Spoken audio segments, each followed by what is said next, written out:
Welcome back to Real Estate Mindset. Today's video is going to be absolutely bonkers. With me today, I have a special guest that has been on our channel once before. Mr. Scott Walters, Realtor USA, is with us, ready to report back on what he's seeing in the housing market. Scott, how are you, sir? Good to be with you, Travis. I hope everybody's doing great. Always an honor and a privilege to be with you guys. Definitely appreciate you here, brother. Now, real quick, you guys remember, I'm not a financial advisor. My man Scott's not a financial advisor. This is our personal YouTube channel. So please, for all of our efforts, like this video, subscribe if you haven't already, comment below. Your comments keep me going. And when you're done doing that, go to Scott's page right here. This is Scott's real estate YouTube channel, Scott Walters, Realtor USA. Go to his channel, subscribe to it, like it, hit the notification, and start following his page. He spit some really fire insights and information. And I feel, again, Scott, I'm really humbled that you're on our show, man. From the bottom of my heart, thank you for being here. I'm looking forward to talking to you. Anything you want to say before we begin? Well, it's funny because my kids, they always tell me I got teenage kids, right? It's all teenage kids. And they're like, oh gosh, here goes dad spitting facts again. And it's so hilarious. And you know, all these teenagers, of course, what do they want to be? YouTubers. And then here comes their dad, actually a YouTuber on accident. So I didn't plan on being here. I work in real estate. I love real estate. I own real estate. I saw the biggest housing bubble ever produced in world history artificially, and the warning signs and warning alarms went off. I created the channel, and a lot of subscribers later, here we are continuing to try to make sense of this crazy market. And we're now seeing the cracks and the fractures of what happens when you get the biggest asset class in the world, the U.S. housing market, in a bubble. And it's been great to watch you give your take on it as well. So thank you, everybody, for continuing to support my channel, Travis's channel, and just this incredibly important work. And I appreciate you saying that, man. You know, I also kind of stumbled upon this by mistake. I was initially started my channel as Educating Houston, and I was doing it as like a beacon of videos that I used to give to realtors as far as like empowerment. So it was kind of like a library of where to go if I knew you and how to get value as far as how to market yourself in real estate. So I got COVID. I told you that I almost died from COVID, man. Unbelievable. I can't believe that. And, you know, I preached all the time about the importance of video, the relationships you can build, the value of information you can push. When I got COVID, I decided instead of preaching about it, I'm going to be about it. I started my own channel. Obviously, I watched you. You know, you helped formulate, you know, how I wanted to construct my channel. So mad love to you. But man, here we are, and we're talking to, you know, tens of thousands of people. So I feel honored about it, man. You know, I feel really super blessed about it, dude. And again, I've been watching you. So I want to start with, though, I need to get your opinion. I'm going to go over 1, 2, 3, 4, about 5 things, which is interest rates, inventory, affordability, prices, and recession. Let's start at interest rates, Scott. Tell me what you think about the current interest rates, the trend, and what you think we should expect going into 2022. Yeah, well, I mean, just these slight interest rate hikes have completely flipped the market with slight interest rate rates, really, because we went from these crazy 3% to now in the 5%, even approaching 6%. I mean, and the rate of inflation at over 9%. Based on history, we're not even close to where interest rates need to get to fight inflation. So we're still a ways off, and we're already seeing, and I've always talked about, I mean, interest rates are interest rates. I'm a salesman. I'm just a level-headed realist who's temperature checking and heat mapping what's going on. And what you have to understand, friends, is anytime, you know, you get the housing market in the bubble, I don't care what the rates are, it's going to have blowback. So that's, in fact, what we're seeing. So more interest rate hikes are coming for sure. And just what we've already done, it's become, you know, basically a flip in the market, and we're trending the opposite direction. So now it becomes, how far will it be? A simple correction, a full-blown recession, maybe an economic depression? What do you guys think? Leave it in the comments below. We want to know what you think will happen with these interest rate hikes. We're already seeing a correction. Will it stop there and we'll get out of it with that? I'm not sure. Right. I appreciate I can always keep, People don't realize, Scott, but you help keep me grounded, brother. Especially with the foreclosure video we did, man. You know, I'm like, Travis, I can't have this like concrete back and forth with people that I interview because it doesn't feel natural. And you kept me in line that like, Travis, you're looking at this too soon. And dude, I really appreciated that. So like you said, man, iron sharpens iron. I definitely agree with you. More interest rate hikes. We do have runaway inflation. That's a 41-year high after all. Right. So like you said, man, we're not even close to being where we need to be. Now, second trend, tell me your thoughts, tell me your feelings on and about housing inventory. Well, it's insane, you guys. The inventory is flooding in. Our emails are just constantly notification of new listing, back on market, price reductions. It is head spinning just as fast as this buying euphoria and bubble is created. It's reversing course. That's our heat map, our temperature check, our in the trenches working real estate, and open houses have turned into ghost towns compared to what they were. It's just insane. So the inventory is flooding in, and I reported on this that typically summertime brings listings, but this one is on hyper speed. So inventory, I know all our viewers are smart people. Some of the smartest people, smarter than us. Like some of these viewers are insanely smart. I've always said, I've never seen anybody too dumb to be a success in real estate, but I've seen some people that were too smart and paralysis by analysis. So, while I appreciate a lot of people with big intellect, I always say you sometimes have to dumb it down, but I'm sorry. That's what I reverted. What we're seeing is a massive amount of inventory, and I know all our viewers are seeing it, and it is undeniable at this point. I agree. It is undeniable. It's exploding. Do you remember, Scott, just 4 months? Do you remember 4 months earlier, the amount of comments? I got a whole bunch of comments that, Travis, you're crazy. You're psycho. Like, you're doing an injustice to humanity. Like, shame on you. Where's the inventory going to come from? And I'm like, well, I'll tell you, blah, blah, blah. And I used to spit game, I'm sorry. I used to spit facts about affordability. I'm like, affordability is going to be the biggest factor at, switching this housing market, man. But do you remember the amount of comments like that? Do you get comments like that about inventory and where's yeah. I mean, it was brutal, right? Some of the comments were brutal. Like I almost had to stay out of the comments. There's so many sweet people. I have the best subscribers in the world. I absolutely love them. And then you just get these people completely just brutal, and they're ruining it for the people in there trying to be iron sharpens iron. So you had to grow some thick skin. Now, as a longtime salesman, I've been through many, I've been rejected many times. And as a trained salesman, what I talk about is this will come down to the psychology of sales, the psychology of people. And just like we saw the FOMO, the buying herd mentality, we're seeing that reverse to seller herd mentality. We're seeing people racing to market, and it's just been really, really insane to watch that. So a lot of people did want to hang this on the supply and demand theory, and that was going to continue on. One of my favorite comments is somebody was in the comments of the channel, and they said that because I was talking, we're in the top of the biggest bubble ever recorded, and they're like, well, the top is the new bottom.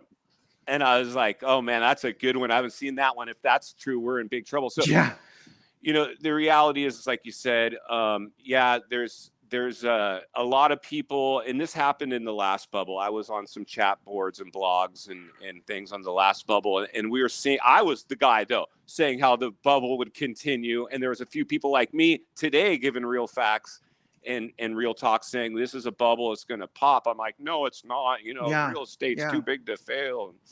Yeah, me too. Yeah. And that's why I lost everything. But bring the next thing, man, affordability. Okay. Tell me your thoughts. Tell me your opinions on the affordability crisis we have right now in our housing market. Do you think it's going to get better? Do you think things are going to get more expensive? Tell me your thoughts on affordability.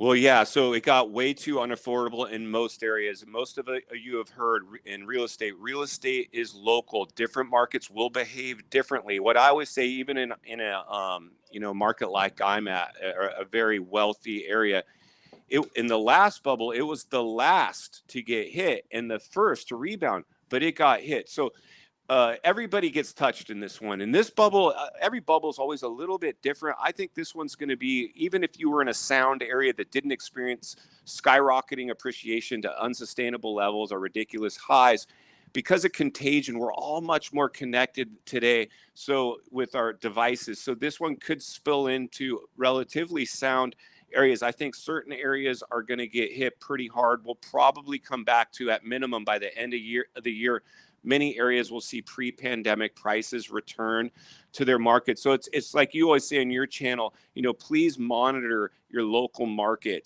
to understand what your market is doing. But I was just producing a video recently. I always like to tell people, if you're buying a property, pencil it out. Always make sure, check the property's rent range, even if it's not a rental. You want to know, if it was a rental, what would it rent for? Everybody should know what their house would rent for.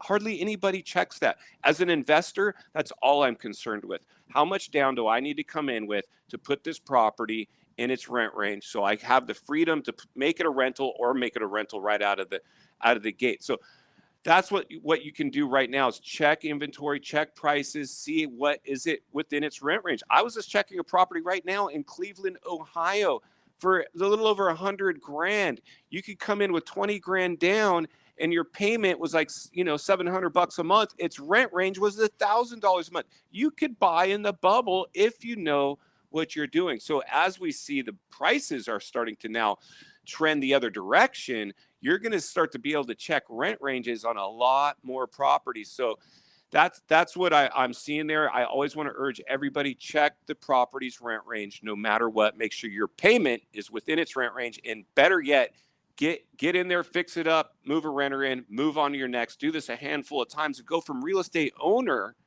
to real estate investor. Yeah. And I think that that's really actually genius, because if you think about it, if anyone comes under distress or financial hardships and they can no longer afford their mortgage payment, if that rent factor you're talking about exceeds their mortgage payment by, say, 25-30%, then renting your house out can be an alternative as well to foreclosure. Because obviously right now, being that interest rates, which are not even historically that high, but overvalued houses, the combination of the two, affordability is gone, brother. I mean, I would agree. Well, you hit the nail on the head, Travis. I got to jump in really quick. You know, that's what happened to me in the last bubble. I bought this house. The lender told me what I qualified for. I went ahead and got into my monthly payment. I never checked the property's rent range because this was my primary home. I had no intention of renting it. And then when we hit a recession, the Great Recession, the 2008 era, and I saw the house no longer worth what I paid for it, even though I could make the payment. It was no fun making a payment on a house that I didn't own the house anymore. The house owned me. I had no options. And because I couldn't put a renter in there and let them make my payment, because my mortgage payment was above its rent range, I was handcuffed by this house, which is one of the biggest reasons I came to YouTube in this bubble and started ringing the bell and sounding the alarm. 10 million people, friends, bought in the height of this current bubble. 10 million, and none of them, I can almost guarantee, checked the property's rent range. And they didn't stop at going at appraised values, above and beyond appraised values. The second the market turns, they're upside down in their purchases, no longer owning their home owns them. I don't like that. Brilliant, man. I'm going to add rent range to, you know, I have left that out of my video, Scott. You just sharpened, you know, like you said, iron sharpened iron. You just improved me. I'm going to bring what you just said to my subscribers. And I'm in my update videos that I do every Thursday, I try to do, I'm going to try to put the rent range as well, just to show people like, hey, and that's also another good indicator on why, like, don't buy right now. Like rent, like owning right now in most places for the average person is going to be, you know, rent is going to be lower than your actual mortgage payment. I apologize. My daughter's behind me right there. Oh, I'm sorry. No, that's my son. Hey, baby. This is Noah right here. You got him? Nice. Okay. Oh, my wife is hiding behind the door. Oh, okay. Anyways, love you guys. So that's awesome. Anyways, man. So next thing is, Scott, is prices. Where do you see prices? What are you seeing? Do you think they're going to be lower at the end of the year? Do you think they're going to be higher? A lot of people think the Fed's going to flip flop right now, and they already did. They say they already did. You and I know better. where do you see prices? Well, I love that, Travis. In fact, I loved your video you did recently calling out Dave Ramsey. Rainbows and sunshine, not ringing the bell and sounding the alarm that the biggest housing bubble ever recorded in world history could have blowback. And historically, every bubble we've ever gotten into has always crashed. So for people to continue to say this time will be different, I have to politely disagree. This one's already trending in the opposite direction. People like him are trying to tell you, oh, we're going to get back to normal appreciation rates moving forward from here. They are going to eat their words. There is such a high likelihood we're going to enter into a recession, and the government's going to have to come eventually say officially we're in a recession. Right now, they're hanging on to whatever job report they can to say because of this, it shows we're relatively strong. No, absolutely wrong. So for me personally, friends, I mean, like we've talked about, every market will behave differently. But if you think that somehow every market in America from here on out just continues with normal appreciation rates moving forward, no more sky high appreciation rates, you're wrong. We have to calm down inflation, and we won't do that until we cool the markets off. And believe me, the federal government isn't behind closed doors right now talking about minimal interest rate hikes, getting it done. A lot more needs to happen to get this under control. So prices will drop. Yeah, I agree, man, and I really appreciate you. And you were like the only person that even and you reached out to me, and I really appreciate that. You texted me, man, about the Ramsey video I did. Here's the thing. I felt that way, from Ramsey a long time. I never really understood that he was an institutional investor and that he was giving this type of advice, and it hurt to make the video. Right? Yeah, I'm a content creator. I thrive off of enlightening people. I thrive off of, helping people grow. So to do a video on an individual man that's negative, I don't like it, man. And I figured there might be some blowback. And but the reality is, man, I mean, he's an institutional investor and he's in American households. And the fact of the matter is I'm not arguing that real estate isn't normally an amazing investment. I'm just saying, like you're saying, you don't want to buy in the bubble. I mean, you can go on and on about the reasons why. But my next thing to you is recession. Give me your thoughts on recession, the new definition, not new definition, 2 consecutive quarters negative GDP. Tell me where you're at personally with what's going on with the recession.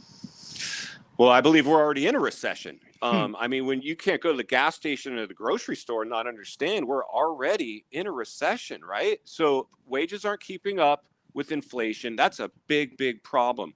We're, like I always say, we're at the tail end of a health crisis and the front end of a recession. This is the front end. It has to play out. They don't play out overnight. I think because everything's become so polarizing through the crisis, how we were all, this is very unique. We were locked down at home, tied to information. And if we didn't get it in real time, we didn't believe it. Recessions don't happen like that. They need to play out, and we are seeing it play out right in front of our very eyes. So when the federal government tries to tell us they redefined the definition of recession or whatever they've done, they also tried to tell us inflation would magically disappear and be transitory. So do you really believe that if they're telling you, I don't think this is a recession, should we believe it based on their current track record? I can't. No, yeah, I mean, I agree with you, man. And honestly, the reality is if we don't have a recession like right now, we're in even worse shape. So the people are saying, oh, we can't be in recession, we're not going to be in recession. If that's true, they're the real doom and gloomers, to be honest with you, because that means it will remain unaffordable. It means that the housing market will never reset into a more balanced housing market. And the reality is that's never happened in the history of the United States. When we've been tracking data, I don't know what happens with the Cowboys and Indians and whatever, it's a different situation. But let me ask you, Scott, I mean, do you think that politics are at play here with the definition and whatnot changing? Well, I love that. You always say you're trying not to get political on the right or the left or one side or the other side of the aisle. But the reality is absolutely 100%. This is a politically charged situation that we're in. So, like I always say, it doesn't take a rocket scientist to figure this one out. We overstimulated the economy, and this was a global crisis. It's going to have global fractures and blowback. We're seeing that, right? So the politically charged climate is very polarizing. There is so many different agendas at play right now. I too try not to disclose or talk about, my political views, because I like to get out of the problem and in the solution. And the first step of getting past a problem, admit there's a problem. We had a big problem with too much stimulus, doubling the amount of money in circulation by a new administration that's being pretty much led and not leading. So I have some challenges. And like I said, he's our guy. I'll support him as much as I humanly can. I'm an American. My job's to support Americans in America. But this is very politically charged. It's just always been politics, right? So that's my take on that, for whatever it's worth. You guys can read between the lines and look between the cracks of that one. Well, do you think that if the Federal Reserve started their quantitative tightening in the beginning of 2021 versus 4 or 5 months ago, do you think that we'd be in the same situation we're in now? It couldn't hurt. That's the problem. We kicked the can too far down the road. We've talked about this as a YouTuber. On YouTube, we talked about eviction bans, foreclosure bans, mortgage forbearance. These are all stimulus measures, right? And then we had pure stimulus injections, the helicopter money, the money on every single doorstep. So, they kicked but there's the cardinal sin that they did in this one, in my opinion. They could have gotten away with a lot of that stimulus programs, but when they made real estate agents essential workers and dropped interest rates and overheated the biggest asset class in the world, the U.S. housing market, that's when I couldn't bite my tongue anymore. I had to give some real talk. And that's when they saw the housing market get too euphoric. They should have stopped it right away, and they didn't. And they let the housing market get out of control. And this is, like I've always talked about, everything hinges on the U.S. housing market. If we lose the U.S. housing market, we lose everything. This was a big, big mistake. So answer your question, yes, we should have stopped it right away a long time ago. Absolutely. You can tell I'm very heated about this one because that's what happened. Yeah, I agree, man. I agree. Well, Scott, I think you're an absolute genius, man. I love that we have, different perspective. We have different opinions. And quite frankly, I mean, it's enlightening, man, to me, and I hope to our viewers as well. They got value from this. Now, before I go, man, a couple more questions. One more question is, can you, talk into, in your opinion, what does the average person, the average potential homeowner do next? What do they do next in this market? Minimize risk. Number one thing we have to do is minimize risk right now. Do not come in and get financially exposed. You can go buy in this market right now as long as you're not financially exposed. A lot of people drank the Kool-Aid in the bubble, went all in, spent their life savings with minimum amounts down, not checking the property's rent range. You can pull your own insurance policy that you pulled yourself by making sure you check the property's rent range, B, make sure your mortgage payment is in or around it so you have an added level of security if and when you enter these markets. You can do that today. Moving forward, you're probably going to see some softening. There could be buying opportunity around the corner. Save your cash for the crash. Save it for a rainy day. Save it for whatever you need to save it for. But the number one thing you have to do is minimize risk. Do not go all in. If you need a partner to minimize risk, get a partner, whatever the case may be.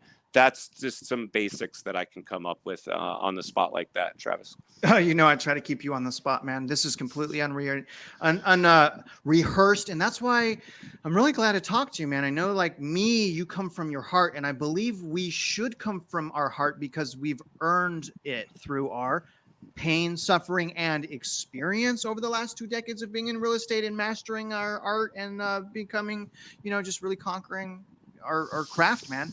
So, Scott, brother, before we go, is there anything you want to say to our viewers, before you go? Absolutely, guys. And final thoughts, like I said, first of all, thank you so much for continuing to support Travis at Real Estate Mindset and the Scott Walters YouTube channels. Absolutely an honor and a privilege to serve you guys. Like Travis said, battle tested, came through, risen from the ashes of the last bubble. Anybody that hasn't got a few scars along the way isn't going to give you the type of advice you're going to need. Most self-made millionaires had to learn the hard way. You're going to make mistakes. It's okay to make mistakes as long as you learn from them. Doing the same mistake over and over, expecting a different result is what? You guessed it, the absolute definition of insanity. So please, please, please just be aware, understand that waters that you're swimming in, everything will be okay. Stay centered and surrounded with like-minded people, and I promise you will win. That's a tough, great advice, man. That is a tough act to follow. As usual, when I have you on here, Scott, I cannot follow that. It's pure fire, brother. And I hope that people get just 5% of what you're saying. I really, really do. And I hope people can see through whatever nonsense they believe they're hearing and just really look at the value, brother. So I really appreciate you. Sit tight real quick and I'll get right back to you. All right. All right. All right, guys. Now, big shout out again to Scott Walters. Go to his channel, show him some love. The guy is also trying to just enlighten you guys. He's trying to educate you guys and sound the alarm so that you save money. Go to his channel, hit like, show him some love. Now, obviously, you guys, if you're out there investing in real estate, I do wish you luck and I hope you win.